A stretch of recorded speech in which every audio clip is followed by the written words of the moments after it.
They don't want what we know out there. How a person can go from really almost nothing to becoming a millionaire by owning rental properties. He would always buy these flip houses, and I just remember thinking, this guy is crazy. Why would he buy that house? In the past decade, there's been a huge surge in the peer-to-peer short-term rental market. Become an insider. So you have to know the rules before you get the game. Every second counts. So make every second count. Welcome to the Real Estate Jam. Whether you're just beginning or the best of the best, we're glad you're here. We will share successes, failures, and strategies for the action-taking real estate investor. And now to your hosts, JD and Melissa.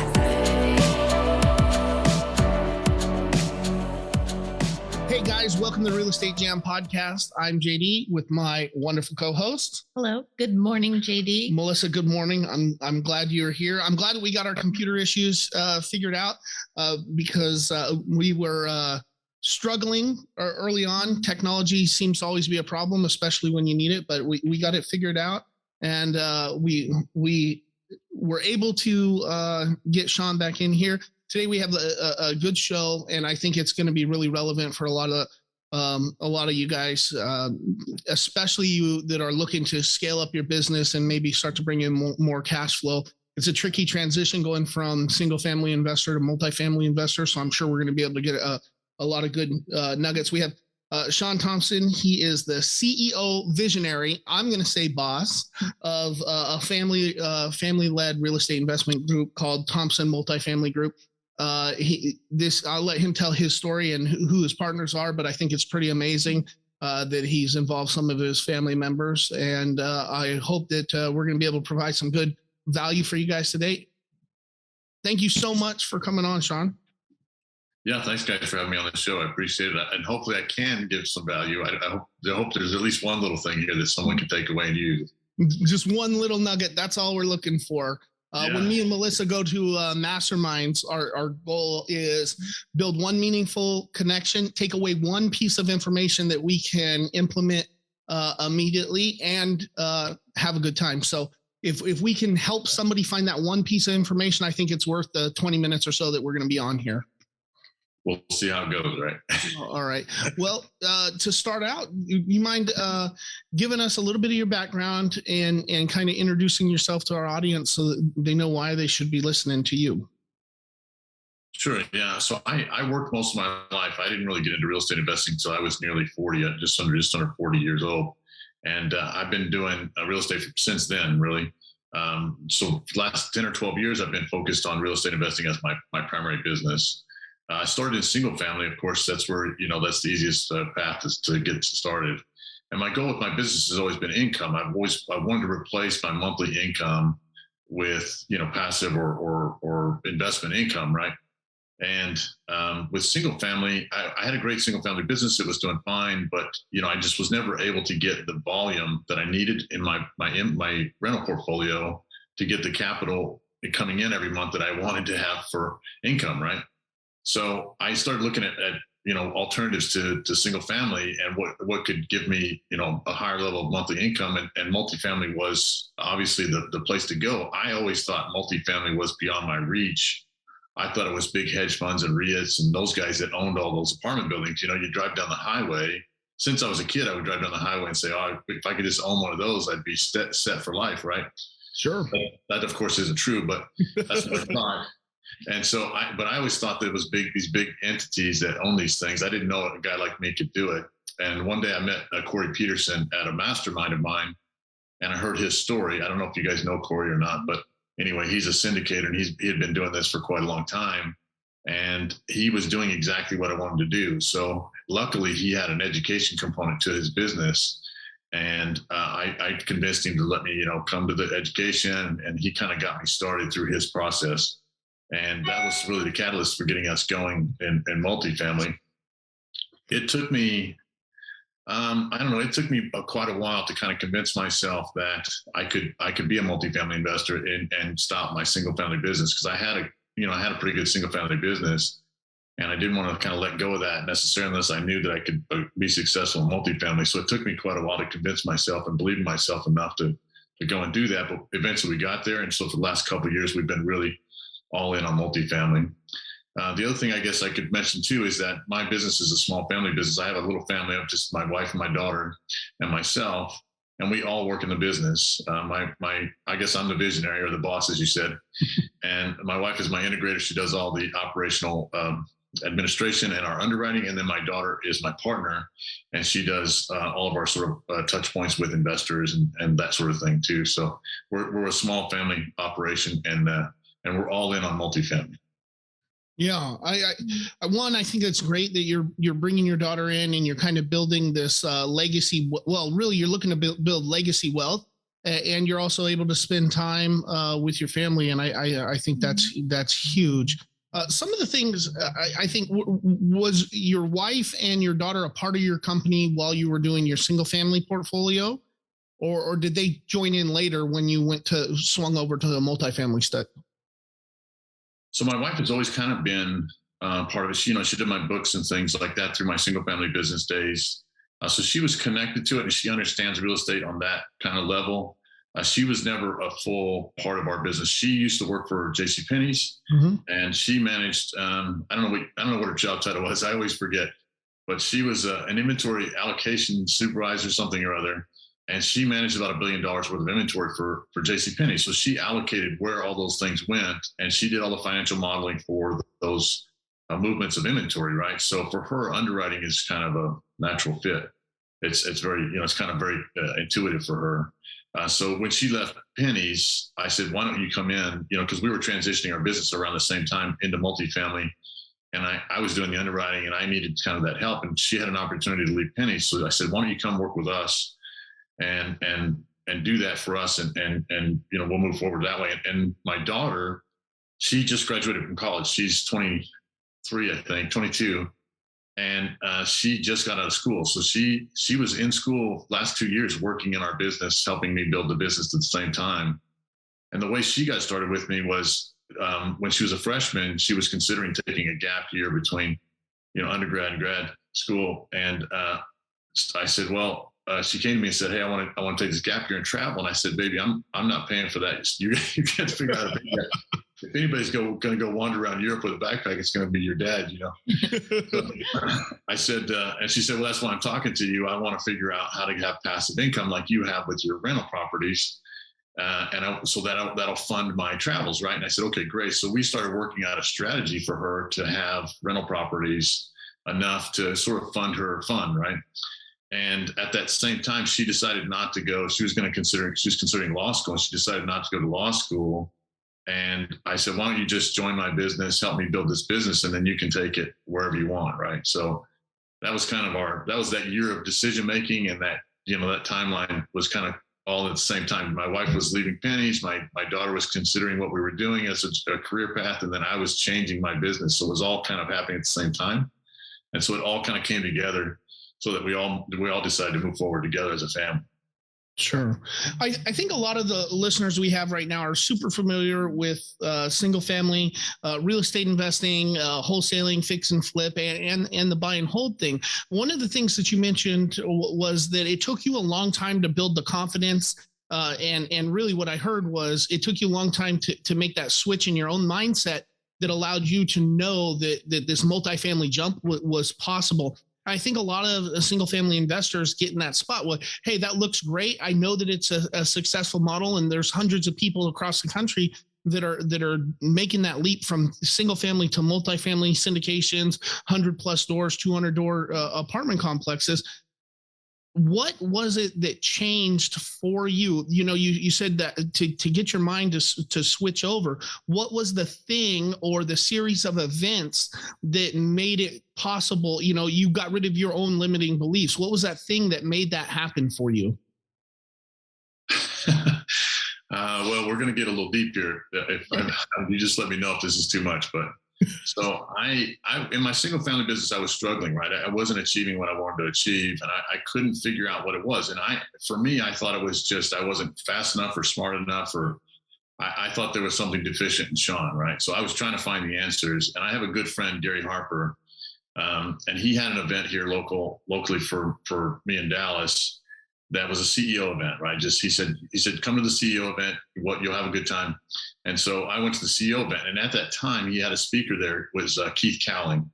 And Keith was talking about fear and anxiety and how it manifests in your life and how it inhibits your business, and kind of how these things can be, I don't know how you can see them, right? And I didn't know that I had fears, right? I'm an older guy, right? I just kind of cruise through life. I'm not really afraid of much. I don't like snakes very much. I'm not really great at flying, but other than that, I thought I was pretty fearless. But the reality is that we all carry around these burdens of fear that are kind of holding us down, right? It's the fear of loss of your loved ones. It's the fear of, loss of yourself, right? You have these fears and you don't think about them, but they're there. And so they had this exercise during that event where you had to write down your biggest fears, write them all down. And what you do is you prioritize them and you kind of start to deal with them and things like that. Well, I started writing my list and I couldn't get through it because the fears were too big. Even talking right now, I start to get a little bit, so it gets to where those fears were just kind of holding me back. And I had to clear all those fears out before I could start to work on the fear of moving forward in my business, right? And so once I figured out that, hey, I've got these fears, and I was at the same time, I was kind of trying to figure out the decision making, and I wasn't going to go into multifamily at this time because I was scared. Mm-hmm. And once I worked through those fears that I was carrying around, it helped my single family business be better, and it gave me the confidence that I needed to go and take these risks in my multifamily business, right?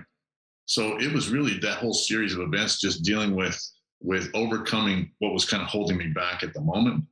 And now through that process, I've learned that fear for me now is a guide, right? If I'm not scared, I'm not progressing. So I thought fear was the enemy, and you did want to avoid it, but now I look for it. So I look for those challenging times, those, like today, right before the podcast, I got some horrible news, but I'm embracing it, and I'm going to try and find a solution, right? But now I know I'm being challenged. I've got something to accomplish, and that fear is the right place, the right direction. I'm headed in the right place, right? Right. And that's really just a mindset shift, right? Yeah. And recognizing that fear can be a guide, I think is huge. It's like the difference. A lot of people are afraid of public speaking, right? And they always make comments like, I'm so nervous when I get up to speak, or I'm scared, or whatever. But then when you talk to somebody who's great at public speaking, what they say is, I get so excited, right? And the difference between being nervous and excited are splitting hairs, right? It's just the way that you're choosing to perceive that. So when you're talking about your fears, instead of viewing it through a negative lens and a limiting lens, you were able to switch that, flip it on its head, and identify it as a positive feeling, and using it as a guide, right? And I think that's phenomenal. That's really good advice. And figuring out how to do that, I think, is trickier than we're talking about it right now, but I think it at least points us in the right direction.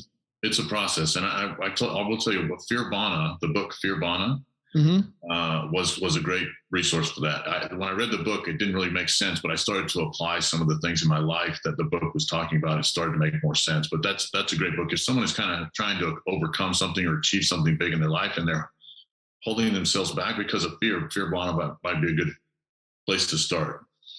Yeah, I haven't read that book, but I'll definitely put it on the list. I think all of us have fears that we're dealing with, and obstacles we'd like to overcome to become the best version of ourselves. Right. And tackling that issue, I think is huge.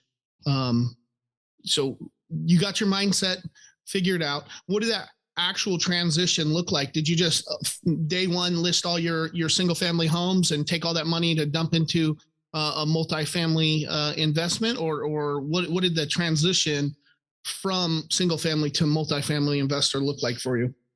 It's funny because we're talking now, and I'm reminded of my poster that I have behind me. This is kind of my success formula. It's dream it, believe it, learn it, plan it, do it, right? So that's kind of what we're talking about. This is the process I go through with everything that I want to do in new businesses, new ideas, whatever. And so I had this dream of financial independence. And then I had to believe it, right? So I had to go overcome my fears and believe it. The first step for me was learning how to do it, right? And so once I believed that I could do it and it was possible for me, I had to start learning how to do it. So the first step was really learning. I didn't do anything. I just kept running my single family business at this point. I just started to, like I said, attend Corey's events where he taught me sort of the basics of things, and I joined his mastermind, and I started getting around people that were in that space, that were successful in that space, and trying to find people that I could emulate and copy. You know, there's no reason to go out and just try and figure this out on your own in a lone wolf manner. Multifamily is really a team sport to begin with. And there's a ton of resources and people that you can go to and just copy what they're doing. I mean, there's success out there and there's a formula for it. You just got to find those people that are willing to share it with you and go and do those things. So my first step was really to learn it. Once we accomplished that, then it was just creating a plan that exited me out of my single family business and into multifamily. I still own and operate, a handful of single family houses that I just had some houses I like.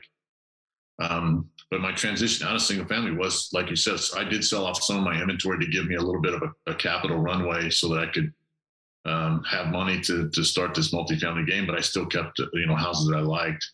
And it was mostly just kind of slowly migrating away from the lead generation and all those things you have to do in single family, and sort of starting up my multifamily lead generation through broker relationships and investor relationships, things like that. So it was just kind of it wasn't like on December 31st, we're going to stop doing this and start doing this. It was kind of a transitional period. It took it took me a year probably to kind of get everything unwound and wound up, right? So you kind of have to move everything over. But it took a lot of time.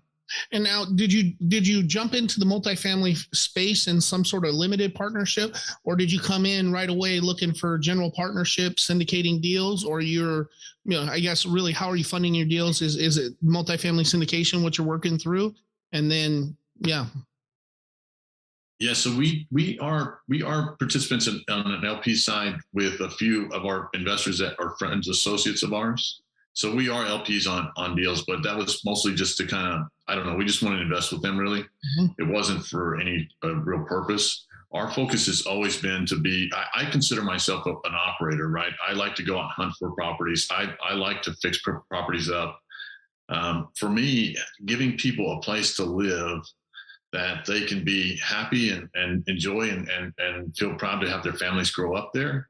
That's kind of a core value that I have in my business, right? So I really like that. I try to take extra care of my tenants across the board. Like if you talk to any of my residential, my single family tenants, I think they love me. I hope they do. I want them to. If they call me, I left my dinner with my wife one night because one of my tenants had problems. And I said, let's finish up dinner. And I went and helped them at the house, right? So I try to provide that level of care for my people. And I like doing that. And multifamily gives me an opportunity to do that on a larger scale, right? Sure. So I just consider myself an operator. So that's kind of what I focus on in my business, is going in that direction. And so I want to be in that sort of control seat just because it's who I am. But we do, our business is syndicated. We have partners that help us with all different kinds of things like, key principles that bring balance sheet and liquidity. And we have capital people that bring some, equity side capital. We have all that sort of thing in our business now. Yeah. But it didn't happen overnight. Obviously, it took you a year to ramp up, and now you're out, you're looking for more deals. What kind of deals are you looking for, and what locations are you looking for, man? Well, we focus in DFW primarily because that's our home market, and our first deal is here in the Dallas area. So, we like it here. We have great broker relationships here. I just have great relationships here in my local market. We do look in Arkansas, Oklahoma a little bit, but our focus really is in DFW. And yeah, our goal is to find deals that are 100 plus units. Our zone is about 100 to 300. And we try to underwrite as many of those deals as we can. We go after them as much as we can here in DFW. And so that's our next phase for our business, is just to get more and more deals. Sure. Absolutely. And you're doing that through what you said before was leveraging brokerage relationships, other investors. And then I guess your daughter's helping raise money, you're helping find the deals, and your wife is crunching the numbers. It's a real family run, owned, operated business. Do you guys ever have any competing opinions or friction in the decision-making process, or how do you navigate that? No, so we, since we're a family, we have an existing relationship, right? So all of us have this understanding of each other that goes well beyond a coworker understanding, right? Sure. And the other beauty of it is that we're on a common mission. We're trying to help each other achieve this massive dream. We're not just trying to survive. We're trying to level up our entire family. I'm hoping that my grandkids are impacted by the work that I'm doing today, right? Sure. And so we're on I don't know, it's just, we're just on a big mission to level up the family. And all of us believe in each other, and we all work really hard together to help each other to succeed, right? We want, I don't know if you could want someone to succeed more than your daughter, right? Right. So it's not hard for me to be motivated to work hard to get her the next level in life. And so I think all of us, that's the beauty of us working together. Now, we do have conflicts, right? Of course. But I've been doing real estate a long time, and they kind of defer to me for most of the real decision making. But we collaborate. We're going to have a strategy session this afternoon. Actually, we've got to go tour a property together, and then we're gonna have a strategy session for the rest of the day. So we're always trying to collaborate and work together and achieve that next level. Sure. I think it's real easy to resolve conflict when you are 100% certain that person's on your team, right? You Right. know that ultimately you guys are going for the same goal. So even if you have a difference of opinion, if you can recognize in the other person that the goal is still the same, I think it's easier to deal with conflict when you have that common purpose. For and sure. the family does that for sure. Yeah, if you know that you're coming from a place of love and of respect, and you want the other person to win in your business, they don't have to be family. I think if you have that basis of character with those other people, it's limitless what you can achieve, right? Yeah, absolutely. That's really amazing. You got an amazing story, and I think it's one that a lot of our listeners can relate to and even model their goals after. If our listeners were looking to find out more about what you guys have going on over at the Thomson Multi-Family Group, or contact you on social media, where would you direct them? Yeah, so our website is probably our best central location to go for everything. We have our investor relations starts there. Our podcast is there. All of our socials connections are there. Our blog is there. So everything that we have going on really starts in our website. The web address is Thomson Multi-Family Group.com. And Thomson spelled a little bit uniquely. I don't know if you can see it behind me, but it's THOMSON. There's no P in Thomson. And it's just Thomson Multi-Family Group.com. That's great. What's the name of your podcast? Well, we call it Next Level American Dream. So the idea for us on our podcast is that we want to talk to people that are trying to achieve the American dream and how they're doing it, or we talk to people that are helping others achieve their American dream. And occasionally we talk to people that are doing both. I have guys on that are achieving their American dream, and they're now helping and coaching and mentoring other people on how to do it at the same time too. So that's the goal for us. We obviously talk about real estate all the time, but we love to talk to people that are out hustling and trying to achieve their American dream and level up for the next generation and their families too. That's awesome. Well, I'm definitely going to go check that one out myself.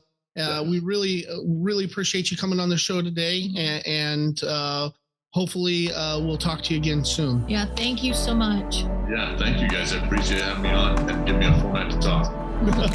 Awesome. Thank you for listening to the Real Estate Jam. We hope you enjoyed today's episode. For more information, check out our website, therealestatejam.com, or find us on Instagram, Facebook, and Twitter at The Real Estate Jam.